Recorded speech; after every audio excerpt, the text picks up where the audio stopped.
Goeiedag, good day, fellow South Africans and citizens of the world. And I'm going to call a spade a spade. It's been over 25 years now since the ANC took power. And as far as I'm concerned, when you look at, the way generations moving on faster and faster, that to me is a generation. It represents a generation in the modern society. Now, why am I talking about this? Because you've still got Cyril Ramaphosa pushing out the old race card and white privilege and things like that, whereas I am getting very real and very disturbing emails from an increasing number of minority white people in South Africa who are victims of black economic empowerment. And many of them are in their early 20s. They weren't even born when the ANC took power. And yet they are being ostracized and persecuted by this ANC government. Now, in the video clip that I have attached here, it was actually the ANC PBF webinar. And I'm going to attach the link to the entire webinar below this video in the description. And you will see how Ramaphosa is talking about a black economic empowerment being enforced. Now, back in about May last year, Ramaphosa, during one of his addresses, made a statement that had my ears really pricking up. He said, "What is going on right now with the lockdown is wonderful for our economy because it's going to bring in black economic transformation." And he was right. And this is why the lockdown is being enforced in certain areas, and certain products like alcohol are being banned. Because what you have here is basically theft using the lockdown. And I'll tell you how it works. It's quite simple. You take the tourism industry. It's been decimated by the lockdown. Most of the tourist resorts and the B&Bs are owned by white families, small white families who are just trying to make a buck, trying to survive. They've been basically pushed into a position where they have had to liquidate, had to sell out everything. And of course, nobody's got any money except for, guess who? The ANC, tenderpreneurs, yep, the guys who got in with PPE, made millions of bucks, bought lots of Porsches and all these other fancy cars. You've seen the videos, I don't have to go there. But those battling minority white people have these little white tourism businesses. The banks foreclose on them. And guess who picks up their business? Yeah, the black privileged. They haven't had to do a damn thing. It's not the John and Glovers in Soweto who pick up that B&B. No, it's that small circle of ANC elite. Now, just yesterday, I put a video up which demonstrated how corrupt Ramaphosa was. It came to Brian Malefe talking about Cyril Ramaphosa and that big mining group. It's all there in the video. You can watch it. It came out yesterday. It's on this channel. And, it is quite disgusting what is happening. What Ramaphosa is doing is, while he is completely looting and pillaging using triple B, double E, and now using the equity he has to buy up all this cheap stuff because people have been pushed out of business. This is called black economic transformation, not for the masses, but for the black privileged. While he's been doing all this, he's trying to say that we're doing this for the wider black population. And he does it with a straight face. This man is evil. Ramaphosa is evil. And what Brian Malefe said the other day in the Zondo Commission just exposes how evil he is. Glencore, the mine I was talking about,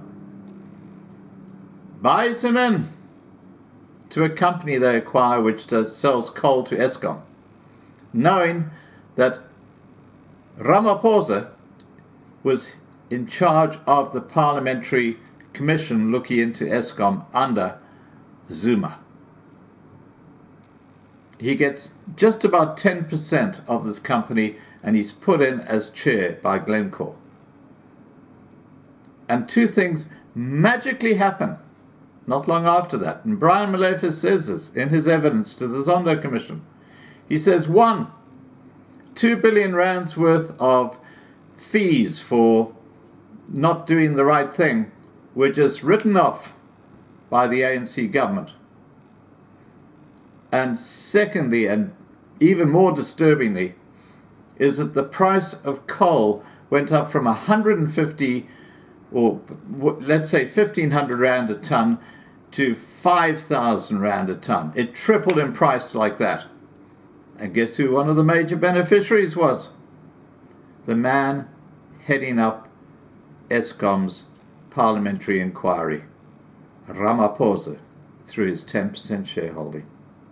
And this is what Glencore had brought him in for. This is how it works. This is not your tenderpreneur. This is your sharepreneur. Ramaphosa is a sharepreneur. What he does is he sits there.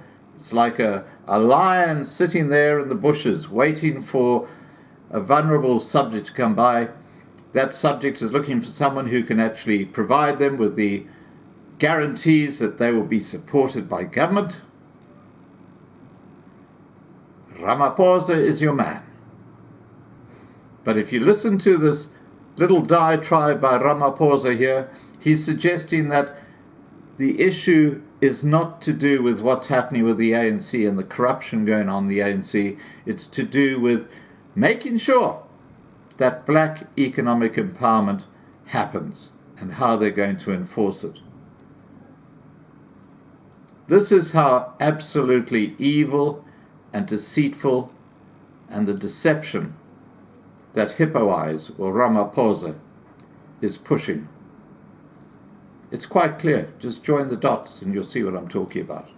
Alright guys, here comes the video. Please remember to subscribe to be kept informed.